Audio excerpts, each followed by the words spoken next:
This is Real News Media TV, coverage you can trust. Please like, share, subscribe, and hit the notification bell. Select all for daily news updates. Good afternoon, my Real News Media TV family. Welcome back to the channel for another news update for October 3, 2023. And in the news this afternoon, 7 of more than 60 children still in hospital after ganja-laced sweets scare. The on-again, off-again sore issue of regulating vending at the school gates was revived on Monday when more than 60 Ocheria's primary school students were rushed to St. Anne's Bay Hospital after consuming sweets laced with THC, a compound found in marijuana. Up to late evening, 7 of them were still hospitalized, but according to hospital CEO Dennis Morgan, they were in stable condition. Earlier in the day, the hospital was the scene of chaos as a school bus pulled up with the children who could barely stand. Shortly after 5 p.m., when the news spoke with Ocheria's primary school principal, Suzette Barnes Wilson, she was concerned about 3 of the children who were still being treated in the emergency room. Barnes Wilson said that the children got sick after consuming the sweets which they reportedly purchased from a vendor who is not known or connected to the school. This morning, a lone vendor, no one knows him, came by and sold the product to our boys and girls, and we realized that after 8 o'clock, going 9 o'clock, they started to show symptoms, vomiting, feeling dizzy, blocking out, and so we rushed to the nurse and we contacted the Ministry of Education, the police, and the Ocheria's Health Center, she said, adding that they were then instructed to take the children to hospital. We got a bus to take our boys and girls to the hospital, and thankfully, to God be the glory, they are doing much better now, Barnes Wilson said. It is assumed that ganja is part of it, but we leave that for the authorities to tell us exactly what is in that, she said. The colorful package containing the sweets is emblazoned with the name Full Throttle Sour Belts. It states that it has 10 servings of the sweets, with advice that it should be kept out of reach of children and is not intended for use by anyone under 21 years of age. Senior Superintendent of Police Dwight Powell, the commanding officer for St. Anne, confirmed that the vendor who sold the sweets to the students outside the perimeter fence of the school is unknown to them. It is the first time we are told that he visited the school compound, Powell said in a media release late Monday afternoon. He said the male vendor is being asked to report to the police, and anyone with information that can assist with identifying him or his whereabouts is being asked to call the St. Anne Police or any of the Jamaica Constabulary Force's confidential lines. Powell said the matter is being treated with the strictest urgency, and the team has been dispatched to the hospital and the school where we are gathering information around this incident. Weighing in on the incident, Jamaica Teachers Association President Leighton Johnson said the law is very clear on the matter of vending and these products being available to minors. I think we just need to get back to the point where we really enforce the law as it relates to the use of marijuana, he told the news on Monday evening.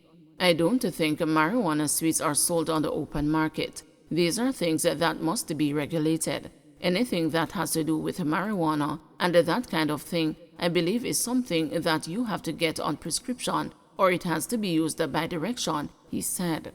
In the meantime, Johnson also raised a concern about marijuana itself being available to students, noting that the law which decriminalized the possession of a particular amount of ganja was passed. We have seen an increase in usage by minors.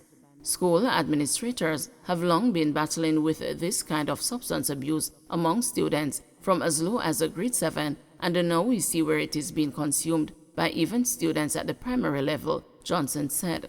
He recommended that people who sell minors $50 and $100 bags of ganja be prosecuted. Additionally, he encouraged the parents to be vigilant and learn the signs of marijuana usage by their children. Search the bags to ensure that there is no trace or evidence of it. It has a smell. You need to know the signs that your children are using marijuana and discouraged the practice, the JTA president said. We ask parents to assist us to inform their children and encourage them and empower them with information. Have the conversation about the use of substances, not just marijuana but alcohol, he said.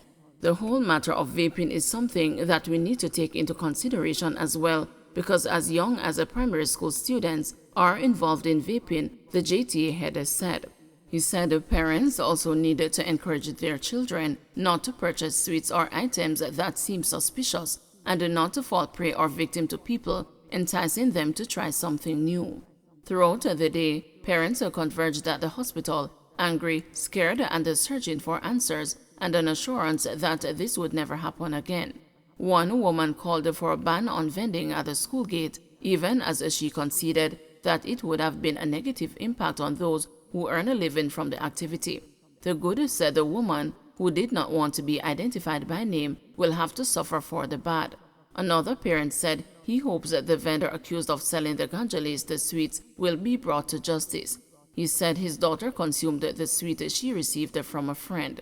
According to the United States Food and Drug Administration, Delta-8 THC is a psychoactive substance found in the cannabis sativa plant, of which marijuana and hemp are two varieties. Llewellyn says she will continue as a DPP for 2 more years. Director of Public Prosecutions Paula Llewellyn yesterday dismissed her critics and insisted that she will continue in the post as the country's chief prosecutor. Ms. Llewellyn's extension of tenure has been steeped in controversy after amendments were made to the Constitution to increase the retirement age for the DPP and the Auditor General. The amendments were passed in July without the support from the parliamentary opposition. The 63-year-old DPP, who has the option of continuing in the post for another 7 years, yesterday declared that she will only continue in the post for 2 more years. The authorities, I understand, passed a law. I had been preparing to, if you ask anybody in my office, I'd even put up some pictures that I was gifting to the office.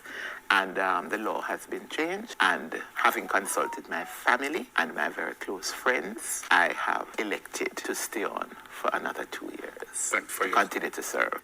I have always tried to work hard and not be deflected or distracted by what I call static. When you're a public figure, and by the way, I'm not on social media, sometimes I make very difficult decisions about some very high-profile matters, but it's done according to law and one's experience, and I have a wonderful set of people that I have been privileged to have worked with over the years, Crown Counsel, prosecutors. I've been privileged to have prosecuted some very notorious persons. I've prosecuted against some great lawyers. I have appeared before some great judges. And at the end of the day, it's always about the service. Don't forget to like, share, subscribe, and hit the notification bell. Select all for daily news updates.